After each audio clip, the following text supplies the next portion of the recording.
اپنے فیصلوں کو ڈیفینڈ کرنے کے لیے ایک ایسی بات لکھ دی جو اس کے سارے کیے دھرے پر پانی پھیر دے گی۔ اس لیے اس نے جو فیصلے کیے تھے نا، قومی اسمبلی میں عدم اعتماد کے موقع پر ایک فیصلہ دیا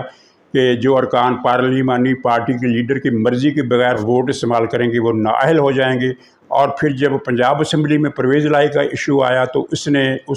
اپنی ہی اس فیصلے کو اڑا دیا یہ کہہ کر کہ یہ غلط فیصلہ ہے،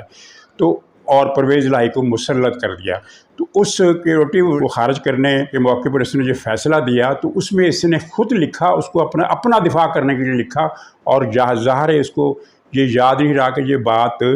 اس کے مفادات کے خلاف جائے گی۔ اس کے مفادات سے مراد یہ ہے کہ عمران خان کے مفادات کے خلاف جا سکتی ہے۔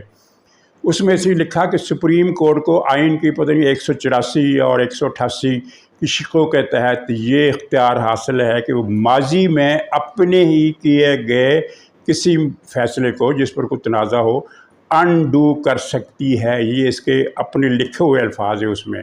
تو اس حیثیت سے بھی اور دوسرے معاملات کی بنیاد پر بھی نواز شریف صاحب کی واپسی میں اور ان کی اہلیت میں یہ فیصلہ حالیہ جس کو میں نے واردات کہا ہے، نواز شریف کا رستہ نہیں روک سکتے، الا یہ کہ نواز شریف جن کے بارے میں کچھ رپورٹیں ہیں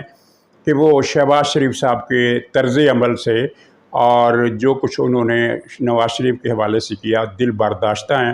اور وہ یعنی یہ میں ایک امکانی صورت کی بات کر رہا ہوں، یہ کوئی خبر یا اطلاع نہیں دے رہا، تو دل برداشتہ تو وہ ہیں، لیکن اگر وہ اس دل برداشتگی کی بنیاد پر فیصلہ کرے کہ میں نہیں آ رہا مزید کچھ عرصہ کے لیے، تو اس کے علاوہ کوئی صورت نہیں ہے نواز شریف کا رستہ روکنے کی۔ وہ اگر پاکستان آنے کا فیصلہ کر لیں، جیسا کہ ایک غیر مصدقہ قسم کی رپورٹ ہے، اور شہباز شریف نے بھی کہا ہے، لیکن ظاہر شہباز شریف کی بات میں وزن نہیں ہوتا، وہ قابل اعتبار بھی نہیں ہوتی، لیکن کچھ دوسرے ذرائع کی خبر بھی ہے کہ وہ اگلے مہینے پاکستان آ رہے ہیں۔ پہلے ان کا 14 اگست کا پروگرام تھا، اب انہوں نے 14 ستمبر کا کر دیا پروگرام۔ واللہ عالم کس حد تک یہ اطلاع درست ہے، لیکن اگر وہ فیصلہ کر لیں کہ 14 ستمبر کو آنا ہے تو نہ تو ان کے آنے میں کوئی رکاوٹ ہے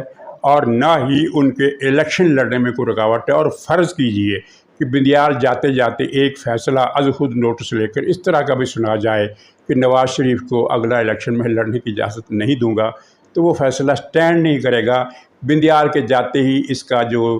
جادوئی لیمپ ہے وہ بھی اس کے ساتھ ہی رخصت ہو جائے گا، وہ مکاری، دغا بازی، واردات بازی کا سارا سلسلہ جو اس کے ساتھ ختم ہو جائے گا۔ اور جب نئی سپریم کورٹ بیٹھے گی 15-16 ستمبر کے بعد تو وہ فیصلے آئین اور قانون کے مطابق کرے گی، اور آئین اور قانون کے مطابق نواز شریف کی تاحیات نااہلی کی کوئی گنجائش نہیں، کیونکہ پارلیمنٹ کے آئین کے کسی بھی شق میں جن نہیں لکھا ہوا کہ نااہلی کی مدت کیا ہوگی۔ جب نااہلی کی مدت لکھی نہیں ہوئی ہوئی تو اسے کیسے یہ تصور کیا جا سکتا ہے کہ یہ نااہلی تاحیات ہے؟ یہ تو ثاقب نثار اور بندیال اور اعجاز الحسن وغیرہ کی وارداتیں تھیں جس کے ذریعے زبردستی کے تحت جس کو اس وقت کی اسٹیبلشمنٹ کی حمایت بھی حاصل تھی، بلکہ انہی کے کہنے پر یہ جج کٹھ پتلی کا کردار ادا کر رہے تھے، تب یہ فیصلہ سنایا گیا تھا۔ اب جب آئین کے مطابق معاملات چلیں گے تو یہ فیصلہ برقرار نہیں رہ سکتا، چاہے وہ ریویو کے ذریعے کیا جائے، چاہے وہ سپریم کورٹ اپنے طور پر کسی اور کیس کی سماعت کے دوران یہ معاملات طے کر دے۔ بہرحال یہ جو فیصلہ جاری کیا ہے اس کے اندر اپنے وہ ریزننگ لکھنی ہوتی ہے نا کہ ریزننگ کیا ہے۔ ریزننگ نہیں لکھ سکے سوائے ایک مضبوط دلیل کے۔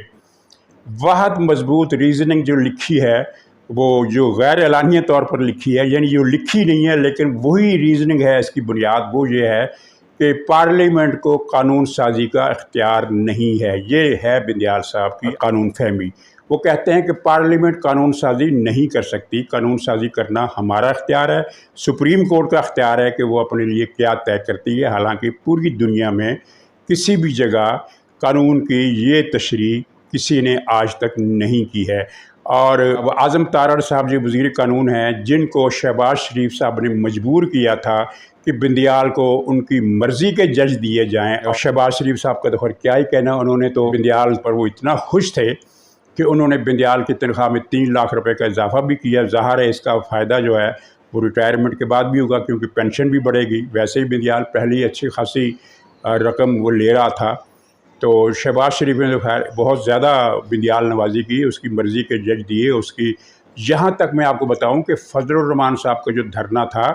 وہ اگر 2-3 دن جاری رہتا تو پاکستان اس آئینی بحران سے حتمی طور پر نکل جاتا جو بندیال اور ان کے ساتھیوں نے پیدا کیا تھا۔ لیکن شہباز شریف صاحب نے منتیں، ترلے اور پتہ نہیں دباؤ جو بھی ہتھ کنڈے اختیار کر سکتے تھے ان کو اختیار کر کے مولانا فضل الرحمان کو دھرنا ختم کرنے پر مجبور کیا، تاکہ بندیال صاحب کے ہاتھ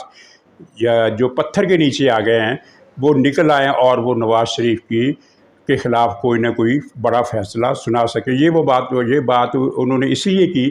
کہ وہ اسٹیبلشمنٹ کے ساتھ یہ مکمکا کرنے میں مصروف تھے کہ نواز شریف کو چھوڑیں، میں ہی اگلا وزیر اعظم ہوں گا اور آپ میری خدمات حاصل کریں، آپ جو چاہیں گے وہ ہم کریں گے۔ لیکن ان کو یہ خیال نہیں رہا کہ اگر فرض کیجئے بالفرض ایک مفروضے کے طور پر، ایک مثال کے طور پر میں بات کر رہا ہوں کہ اگر نواز شریف فرض کیجئے اعلان کر دیتے ہیں کہ ٹھیک ہے میں پاکستان کی سیاست سے ریٹائر ہوتا ہوں، میں پاکستان واپس نہیں آؤں گا، یا اگر آؤں گا تو بس یعنی ریٹائرمنٹ میں زندگی گزاروں گا، سیاست میں حصہ نہیں لوں گا، تو اس کے بعد پھر مسلم لیگ نون تو ہو جائے گی ختم اور اس کی جگہ پیدا ہوگی مسلم لیگ شین۔ تو مسلم لیگ شین تو انتخابات میں اتنی سیٹیں بھی نہیں لے سکتے جتنی قاف لیگ لیا کرتی تھی۔ ماضی میں اس نے 2-3 مرتبہ جتنی سیٹیں لی، 3 سیٹیں کبھی 5 سیٹیں، تو مسلم لیگ شین جو ہے وہ تو اتنی سیٹیں بھی حاصل نہیں کر سکے گی۔ یعنی کہ نواز شریف کو باہر رکھنے سے شہباز شریف صاحب کو کوئی فائدہ نہیں ہوگا۔ اس صورت میں متبادل آپشن اسٹیبلشمنٹ کے پاس وہ جہانگیر ترین پارٹی کی صورت میں موجود ہے۔ تو خیر یہ تو بات بیچ میں ایک ضمنی طور پر آ گئی۔ اگر شہباز شریف صاحب رکاوٹ نہ بنتے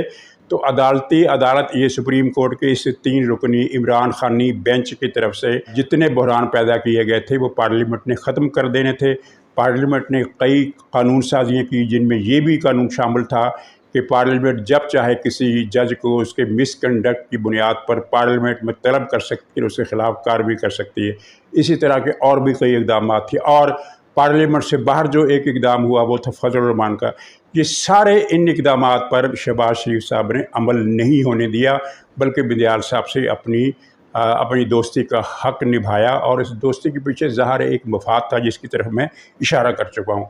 تو اب اگر نواز شریف صاحب دل برداشتہ نہیں ہوتے، اور دل برداشتہ ہونے کی وجہ وہی ہے شہباز شریف صاحب کا رویہ، تو اس کے علاوہ کوئی ان کے پاس وجہ نہیں ہے۔ اسٹیبلشمنٹ کی طرف سے ان کے راستے میں کوئی رکاوٹ نہیں ہے، جس طرح کا پروپیگنڈا کیا جا رہا ہے کہ اسٹیبلشمنٹ نواز شریف صاحب پر اعتبار نہیں کرتی، ایسی بات نہیں ہے۔ اسٹیبلشمنٹ نہ تو یہ چاہتی ہے کہ نواز شریف کو زبردستی بٹھایا جائے وزارت عظمیٰ کی کرسی پر، نہ ہی وہ یہ چاہتی ہے کہ نواز شریف کا رستہ غیر جمہوری طریقے سے روکا جائے۔ وہ دونوں صورتوں میں سے کسی ایک بھی صورت کی حامی نہیں ہے۔ چنانچہ نواز شریف کی واپسی میں رکاوٹ کوئی نہیں ہے۔ اگر وہ دل برداشتہ نہیں ہوتے تو واپس آئیں گے، اور واپس آئیں گے